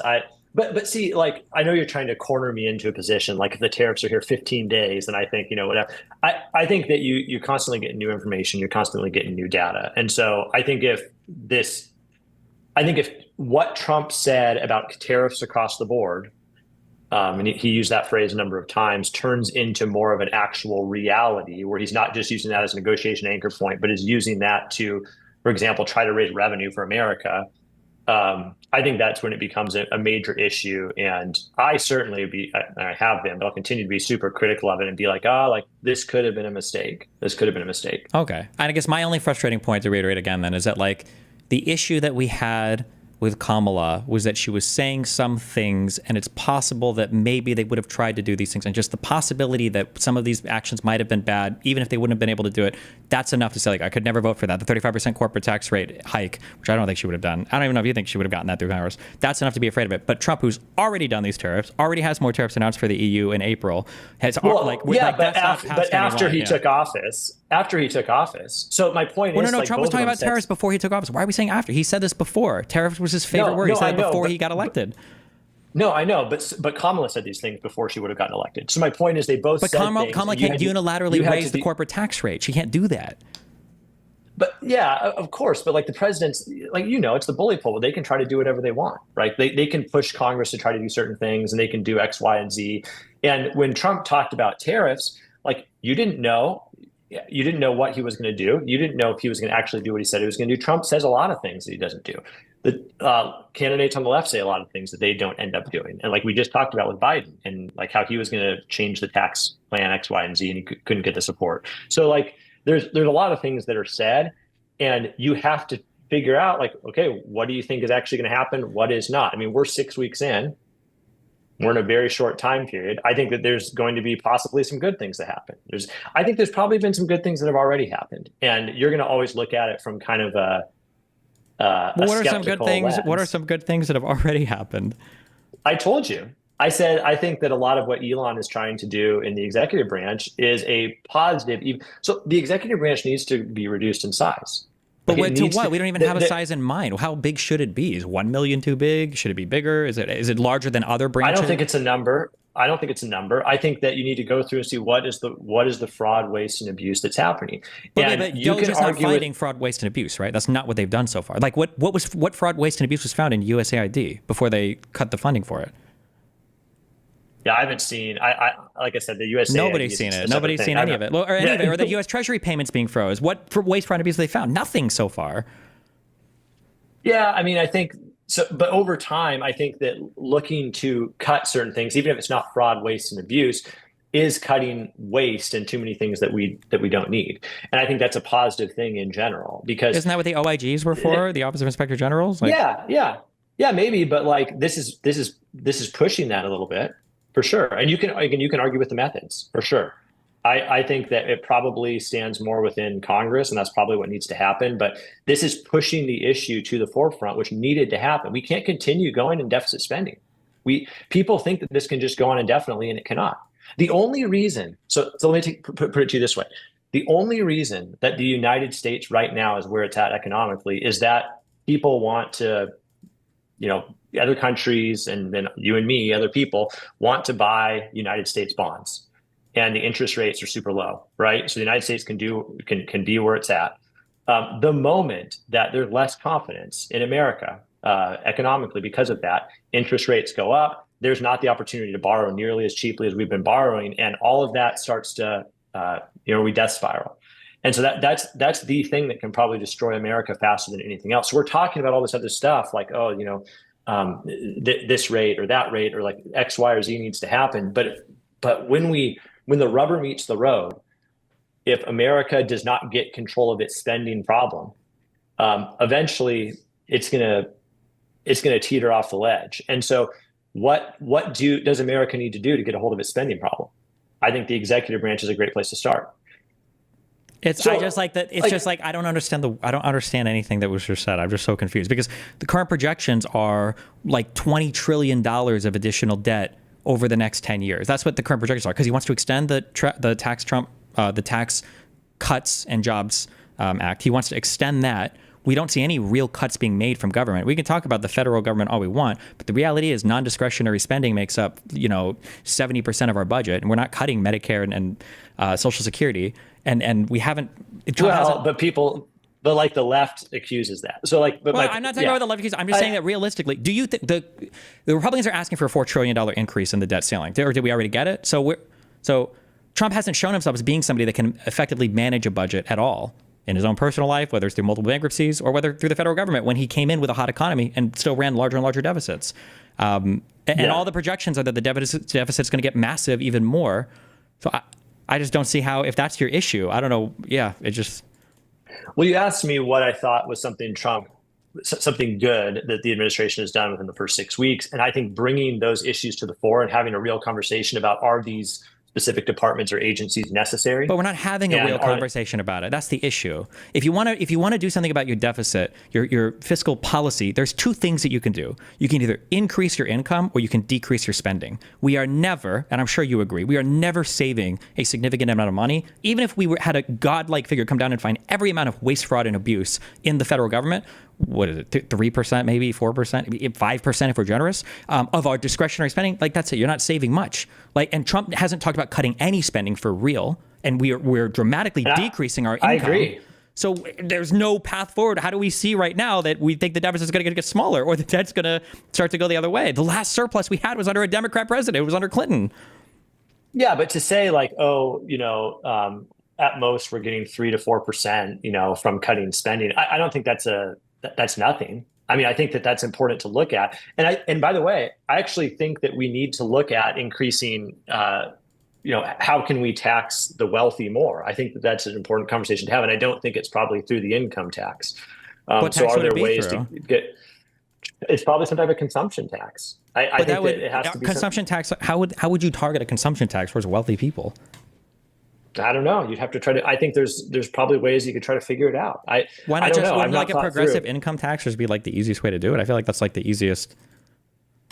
No, I don't think a progressive income tax would be good at all to do because millionaires and billionaires don't make income like the rest of us do. So like Elon Musk, he's worth how many hundreds of billions of dollars. What's his income? Almost nothing. And sure, so the way there's two things. One is I don't think that we are trying to make all the money of the government by just taxing the handful of billionaires we have. But two, there's other policies you could have as well. For instance, I think that you shouldn't be able to borrow against anything that you haven't stepped the basis up in. I think that's an easy way to get rid of the whole borrow bullshit where you can borrow money against your appreciated assets without ever paying tax on it. And then boom, you solve that problem. Yeah, but I want to go back though to like, I don't see. Yeah, you maybe solve that problem, but overall, I think you need a broader way to get at the wealth of the very wealthy in the country. I agree with that. I think that there's a lot of wealth sitting out there that's just really hard to get at because there's so many tax shelters for wealthy people. So whether that's real estate or just investment in general, whether it's investment in companies in the stock market, that's really hard to tax. And I think Kamala was trying to get at that by proposing this unrealized capital gains tax where you could tax the gains before it was ever even realized on people that I think had over 100 million net worth. But that particular method, I don't think would have been helpful either.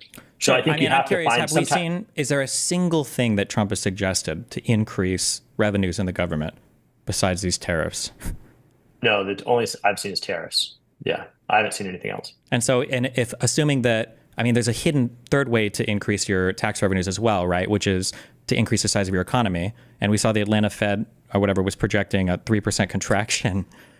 So I don't know. I don't understand if like budgets are a thing we care about. I just have no idea Because I mean, you said he hasn't even suggested a single thing to increase revenue. So I don't know, man. It seems pretty dicey. Yeah, no, I agree, but I just think I don't understand like the situation that we are in. So I think that we had two candidates that were, I don't think good, either of them, truly. I honestly don't think Kamala would have been any better. I think that she would have tried to, yeah, maybe she would have tried to work within the system a little bit in her first couple months. That's very possible. But like, I don't see her dramatically improving the position of the United States in her first, in her first term as president. I mean, do you think that Biden did a good job? Do you think, like, for instance, all these things that Trump is taking credit for now, do you think the CHIPS Act was good to incentivize local manufacturing? I don't know. I would need to do a deeper dive into the CHIPS Act. I mean, obviously I've heard of it. I don't know if it's good or not. I think that incentivizing particularly companies that are working towards our energy independence is a positive thing for the most part. Okay. And I think that Trump will do that. I really do. I think that he's talked about that. Obviously, Musk is all for that. So to the extent that Musk has Trump's ear, I think that there's going to be some movement in that direction. I think that Trump is, with all the energy that we get from Canada, do you think that these tariffs are going to have a negative impact on our energy consumption in the United States? I do. Yeah. And that's why I think they're terrible. I think they're absolutely awful.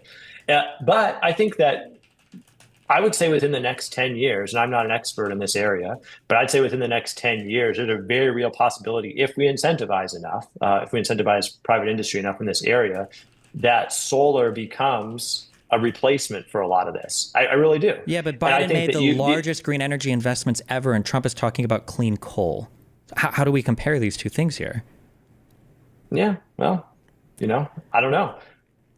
I think it's hard to compare. Well, I feel like it's really easy. If you look at the infrastructure bill that Biden passed, it was the largest investment in green energy in the history of the United States, and Trump doesn't even like green energy. He blames it for the Texas power grid problems. Yeah, I think a lot of that's rhetoric, though. I don't think Trump is opposed to green energy. I think you've seen that. You've seen him talk very positively about what Tesla's done. So I think that he talks as an entertainer to appease his audience. And so I think, you think Trump's anti-green energy?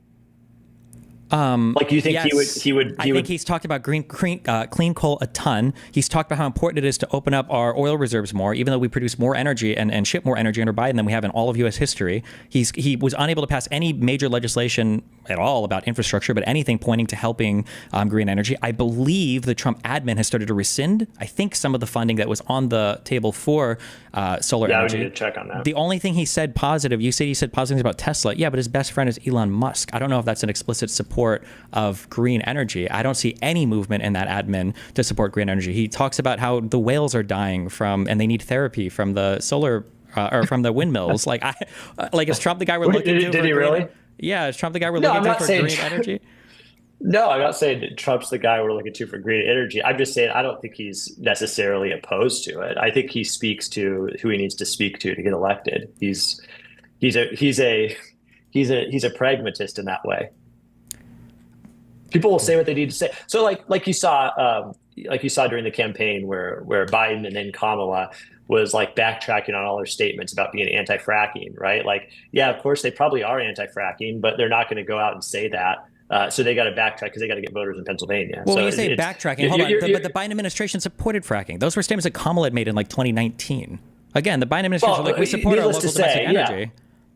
Of course, but you saw Kamala, I guess, backtracking on it when she was the nominee. And the point is, our statements in 2019. She's not backtracking over the past 4 years. A few years. What?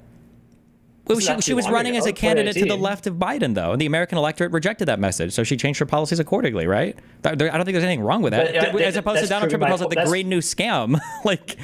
That's proving my point, though. Like you're proving my point to say that people say one thing, and then when the message lands or doesn't land, especially if they've already gotten into office, they'll change their perspective.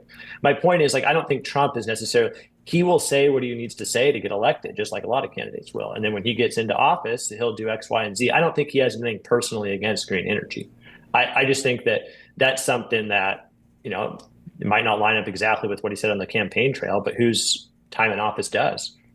Okay, I guess we'll Right? see. I mean, come on. Like, supports. No, I mean, I think he obviously hates green energy. He talks about the Green New Scam constantly. He's obsessed with unlocking clean coal and unlocking domestic energy production for oil and all that. Like, he's opposed to like the Green New Deal, but like that's very different than being supportive of green energy, supportive or unsupportive of green he energy. doesn't even know what the Green New Deal is. He just doesn't like green energy because he identifies it with Democrats.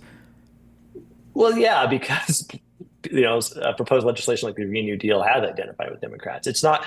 It's a completely different thing. I think he talks about green stuff because it gets his base riled up. He talks being anti-green stuff, but when the rubber meets the road, no pun intended, he's going to support what he needs to support to that he feels that the country will do the best on. And I think that you're seeing so many advances in solar technology right now, particularly solar, that within the next 5 to 10 years, Trump, who I think is a pragmatist, and if only being a pragmatist after these 25% tariffs. No, listen, the pragmatism. We will see. I agree. It looks bad now. I 100% agree with you. But my point is, he's a pragmatist for public opinion. So he will do. So I think there will become a point, and maybe it's during his term, or maybe it's during the next president's term, where where solar technology will get so good, right, and it will be so efficient, the transition from solar energy into fueling everything essentially, that he'll have to about face on that. So I just don't think it's wise to say, or not wise, but I just don't think there's no basis to say like he's going to be opposed to all that. Okay, except all the words and speeches and everything he's given, but we're assuming he's going to change that because he's pragmatic. Yeah, he likes to be liked. Okay. Any other final thoughts or questions or anything? You have anything? No, I think that was my final question, I think. Yeah, I guess, yeah. Yeah, well, thanks for the chat. Do you want to plug your channel or TikTok or anything, or? Yeah, so like I said, I'm at Matt Dearden 49 on TikTok. So yeah, check me out. Appreciate it. Appreciate this conversation. Yeah, thanks. Wait, okay, I guess I'll ask one final thing. Do you have any strong feelings about Donald Trump suing people that he doesn't like their speech on? So like suing the Seltzer pollster in Iowa, suing, I think, CNN for the Kamala Harris interview. Do these like worry you about like implications for freedom of speech at all, or? Yeah, I mean, so obviously there's limits to freedom of speach. So we both agree to that, right? Like there's, you have. I'm not even going to agree to that in the context of these two lawsuits. I mean, obviously I agree. We have criminal offenses for types of speech, but to sue pollsters. Right. So I've not even looked into that at all. Seriously. This is the first time I've heard of the pollster stuff. So I don't want to speak to that just out of ignorance. So what about him kicking AP and Reuters out of the press office because they wouldn't call it the Gulf of America? Did he is that why he kicked him out? Yes. So I didn't know that either. So sounds bad. Yeah, I would say so. Do you have any strong feelings about the Eric Adams case? They got dismissed in New York, or? So get me up to speed on that one. So Eric Adams, he's obviously was the mayor of New York. He was facing a big federal indictment. As we know, federal indictments are pretty airtight. Part of this federal indictment was about basically stealing public funds from New York City through a scam, a Turkish guy who was fake donating money basically to get New York funds. When Trump came into office, through the deputy AG, Bovee, basically they demanded that, I think it's the Southern District of New York, rescind the charges against Eric Adams without prejudice so they could be brought again in the future, and that they would review the charges in November after the election because they felt that the prosecution against Eric Adams had been political, even though they had no issues with anything that was actually brought up in the case. And obviously the prosecutor in front of that case disagreed, as did a few other people in that office who then were all fired because she said that it's ridiculous. This is a good indictment. I don't know why we would not do this anymore. And then it got to the point to where Bovee was in the room with like 21 different lawyers who were part of the like integrity division or whatever of the DOJ and said, somebody here needs to rescind these charges or else I'm firing every single one of you. And it seems to be literally just a quid pro quo that now Eric Adams is going to play ball with the government, but the charges were dismissed without prejudice so they can always be brought back and they'll review them after the next election. Seems kind of like a horrible, bad thing, but... Yeah, I mean, the way you explained it for sure. Yeah, I honestly don't know much about that. So, I mean, I've heard the name obviously and here and there. I knew he had charges, but I didn't know much beyond that. So, yeah, it's interesting. Do you think pardoning all the Also look more J6ers into it. was a good idea? And I honestly, and I'm not just saying that because I don't want to answer this, I honestly have stayed out of that space. I know the very basics of what happened. Mm-hmm. Probably a blanket. I mean, I don't agree with blanket pardons in general. I don't think that they're smart. It probably should be pretty individualized. So I guess my running answer on that would be like, no, I don't necessarily agree with a blanket pardon for all J6ers, but I've not looked into the specifics of it. Gotcha. Okay. I mean, do you? Do you? No, of course not. I think I would say it was an attempted coup. But Wait, J6 itself was an attempted coup. yeah, for sure. 100%. Yeah. No, I think Pence did the right thing.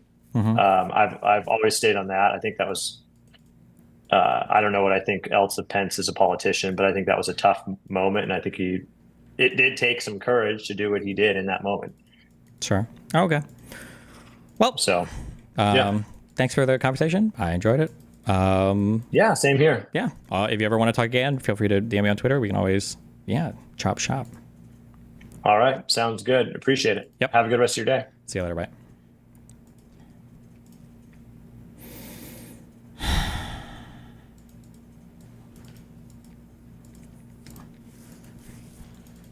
It feels like I said that you have the one like top secret, like super jutsu. Is that what they call it in Naruto? Of like, oh, I haven't heard of that thing. Whenever it's a bad thing that Trump has done. I feel like, especially over the past year, as I've covered more policy and I understand like how the processes work more, and we've read through Supreme Court cases, it just seems astounding to me that we can look at the fear of Kamala or Biden, and it's like, what are we afraid of? And then it's like the most nebulous things possible. And it's like, well, why didn't Biden do these? And it's like for the most nebulous reasons ever. And then it's like, okay, what about these 500 concrete, absolutely horrible things that Donald Trump has done? And it's like, well, maybe he'll undo it. And I don't know how bad that one is. I don't know anything about this. And I'm not sure if that's, it's like, what is there? What could he possibly do to lose your support publicly?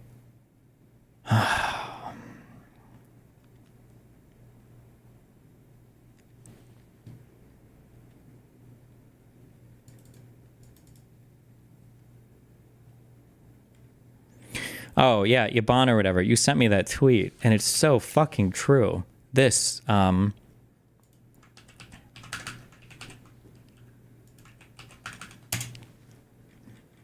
guy tweeted, yeah, I voted for Trump, but I never thought he'd be so foolish to actually move forward with 25% tariffs, given the well-documented history of El Salvador. This guy under him says, the fatal mistake investors keep making is the same mistake many ordinary Trump voters made when they chose to support Trump. They project their own beliefs, hopes, and policy preferences onto Trump, imagining that he thinks what they think and wants what they want. People keep doing this where Trump makes all of these statements and they're like, no, I don't think he'll do that. I think he actually thinks this thing that I personally believe in. And it's like, why would you think that, though? Every statement and every action that he's said and done moves in the opposite direction from that. So why would you think this? It's like Trump is this empty vessel that people project their imagination into and their beliefs and hopes and dreams, even though he's not an empty vessel and he hasn't said that he's going to do any of those things. And he doesn't do any of those things. Why are you not going more blood sports in these last comments? I'm trying to be more open. We're switching to the more open thing again. I just go back and forth until the next thing makes me triggered again.